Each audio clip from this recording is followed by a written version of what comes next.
Hey, everybody. So I had a totally different topic for you all this week, but I just got out of a coaching session with a client and felt pulled to shift gears last minute. So I promise I'll bring my original topic to you all next week. But for today, I want to chat about the stories that we tell ourselves. We all have a story that we tell ourselves, and it can either serve us or hold us back. For example, my story could be that I was born in Kentucky and my parents divorced when I was 6 years old. They both remarried and don't seem to be any happier in their new relationships. I struggled in making close friends growing up and really felt a lack of connection to the world around me. So I took the first chance that I could get to leave. I moved across the country where I felt even more isolated because I didn't know a single person before I moved there, and I couldn't get a job in the city that I most wanted to live. So I just felt so stuck. I started doing all the quote right things to advance in my career. And I was working 50 to 60 hours a week and had very little personal time because I was exhausted at the end of every day.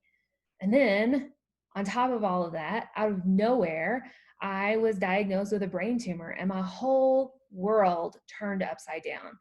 I wasn't motivated in my career anymore. I felt like I was floundering trying to find the next thing. And several people over the years had told me I should be a coach, but I kind of brushed it off. Like it seemed silly to me.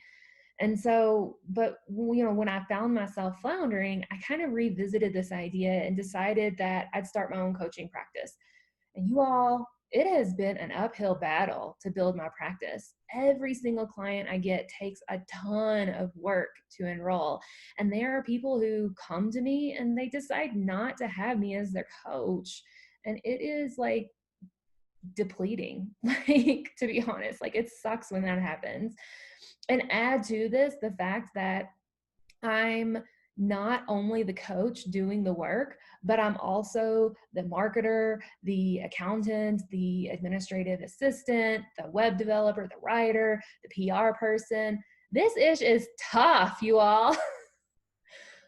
Or my story could be that I was born in Kentucky, where I had supportive parents and three amazing sisters who I adore. I have always had lots of friends that represent diverse perspectives of the world. And this really drew me to travel even more so that I could learn and grow through the experiences of others. And so it was a no brainer to me to move to Colorado when I got the chance. I always kept my eye out for the next professional opportunity that would challenge me and where I could also contribute to making that institution better. And I was thrilled when one of those opportunities happened to be in Chicago.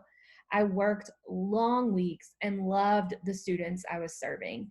And as I progressed in my career, I noticed that I was having less and less direct contact with students. So I started to consider what else might be out there that would maintain the life I had built, but also give me more direct contact with students and freedom.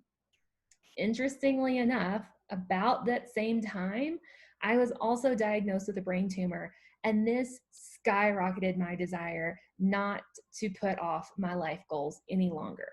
I came out of that experience stronger and happier and with an even more crisp vision of what was ahead for me. I knew I needed to start my own coaching practice, and I love every minute of it, even the accounting and the administrative work. There's nothing stopping me now, and I have no doubt that every dream I have will come true. You all, I could have both of those stories. And in fact, I do have both of those stories. Every single thing in both of those stories is true and accurate. But one of these stories serves me and the other holds me back. So, my question for you is this: what story are you telling yourself? Is it one that serves you, or is it one that's holding you back? Now, I'm not suggesting that you rewrite your story and insert things that aren't accurate. And I'm also not suggesting that you look at life through rose-colored glasses and ignore the challenges and the obstacles along the way. I'm simply suggesting that you consider a version of your story that serves you, one that motivates you, one that gets you up and going, one that has you fired up about life in a good way. I'd love to hear your story. And if you're interested in this coaching thing that I keep talking about, jump on over to my website at lifelivedbydesign.com and let's schedule a design session together. You all have a great weekend.